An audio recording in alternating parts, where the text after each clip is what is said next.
জয় জগন্নাথ, জয় জগন্নাথ, জয় জগন্নাথ। পৌরাণিক কাহিনী অনুযায়ী ইন্দ্রদ্যুম্নদেব নীল মাধবের পুজো করতেন। সেই পূজা করার জন্যই এই মন্দির প্রতিষ্ঠা করেন। খ্রিস্টীয় দ্বাদশ শতাব্দীতে এই মন্দিরটি রাজা অন্তর্বর্মণ চতুরঙ্গ এইটি প্রতিষ্ঠা করেন এবং এর মাথায় নীল চক্র বড় একটা আছে। প্রত্যেক দিন সন্ধ্যায় এখানে একটা পতাকা উত্তোলন করা হয় এবং এখানে মন্দিরের মূর্তি হচ্ছে জগন্নাথ দেব, বলভদ্রদেব আর সুভদ্রা দেবী।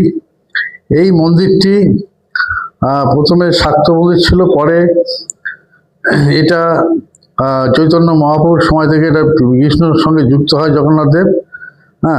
এই মন্দিরে 56 রকমের ভোগ প্রসাদ দেওয়া হয় এবং এটা সারা ভারতের তথা সারা বিশ্বের একটা বড় একটা তীর্থস্থান, একটা তীর্থপীঠ এবং ভারতবর্ষের 4 ধামের একটি ধাম এই জগন্নাথ ধাম পুরী। এটা খুব আত্মার শান্তি হয়। এখানে 4টে দ্বার আছে মন্দিরের, পূর্ব, পশ্চিম, উত্তর, দক্ষিণ। প্রত্যেক 4টে গেট আছে। 4টে গেট দিয়ে তার অশ্বারোহী গেট থেকে ঢোকা যায়, সিংহ গেট থেকে ঢুকে বেরোনো যায়। ধন্যবাদ, ভালো থাকবেন। পুরীর সমুদ্রে দাঁড়িয়ে আছি। এই হচ্ছে পুরীর সকালের সমুদ্র। এই সমুদ্রের ঢেউ আসছে দেখছেন। তো যেটা বলার জন্য বলছিলাম যে আপনারা যারা পুরী আসতে সংশয় বোধ করছেন, ভয় পাচ্ছেন যে কীভাবে যাব, আরও যেতে পারা যেটা অসুবিধা হবে কিনা, কোথায় কী হবে না হবে, সেটা ভাবার জন্য কোনো সমস্যা নেই, কোনো চিন্তা করবেন না, মনে জোর করুন। আপনারা হাওড়া থেকে আপনারা জগন্নাথ এক্সপ্রেস অথবা পুরী এক্সপ্রেসে করে আপনারা 2 মাস আগে টিকিট রিজার্ভেশন করে আপনারা আসতে পারেন পুরীতে।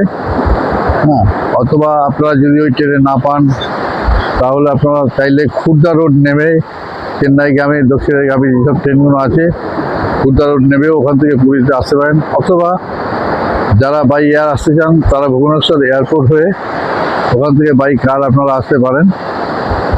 এই হলো মোটামুটি ব্যাপার। পুরী স্টেশনে নামবেন, যদি ট্রেনে করে আসেন, নেবে ওখান থেকে অটো করে আপনার 150 থেকে 200 টাকা ভাড়া নেবে স্বর্গদ্বার। এখানে এসে আপনি সমুদ্র দেখতে পারবেন। এবার হচ্ছে পুরীতে কী কী দেখবেন। পুরীতে দেখার মধ্যে আপনার আছে, আপনার পুরীর সবথেকে প্রধান হচ্ছে দর্শনীয় মহাপ্রভু জগন্নাথের মন্দির, পুরীর টেম্পেল, জগন্নাথ ধাম। পুরীর মন্দির খুব সুন্দর মন্দির, বহু পুরনো প্রাচীন পৌরাণিক মন্দির, যা দর্শন করে আপনার আত্মার তৃপ্তি, মনে শান্তি পাবেন। আর আছে কোরারকের সূর্য মন্দির, চিড়িয়াখানা আছে, আর ভুবনেশ্বর লিঙ্গরাজ মন্দির আছে, সাক্ষীগোপাল আছে। এই পুরী থেকে খানিকটা কাছে গেলে ওখানে একটা লোকনাথের পুরনো মন্দির আছে। এছাড়া মোটামুটি টুকটাক কয়েকটা সি বিচ ঘুরে দেখতে পারেন। এখানে একটা পার্ক আছে, খুবই ভালো লাগবে। এরপরে আপনারা যেটা হচ্ছে যে পুরীতে আসবেন, দেখলেন, ঘুরবেন, থাকবেন কোথায়? থাকার জায়গার কোনো অসুবিধা নেই আপনাদের। থাকার জায়গার জন্য এখানে অসংখ্য বিভিন্ন ব্যাংকের, বিভিন্ন সরকারি অফিসের হলডোম আছে। সেই হলডোমগুলো আপনারা বুক করতে পারেন গুগল দেখে, হলডোমের ম্যাপ দেখে বুক করতে পারেন।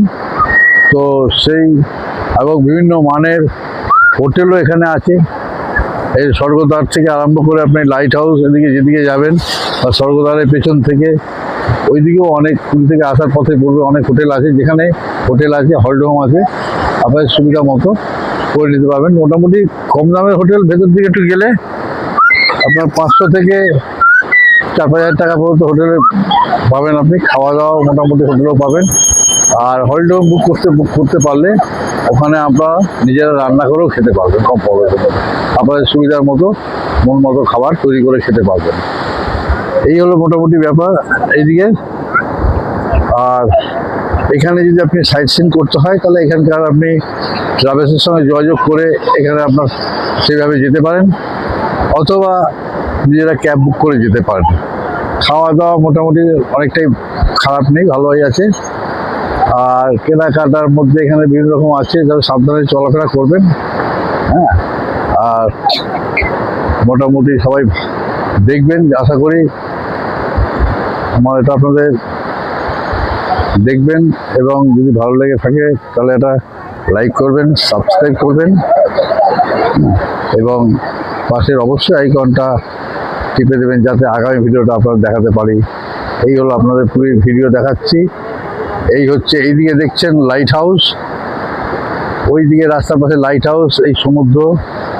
এইদিকে দেখতে পাচ্ছেন দূরে হোটেল রাজ, এই পাশ থেকে গেছে আপনার এই মন্দির শুভ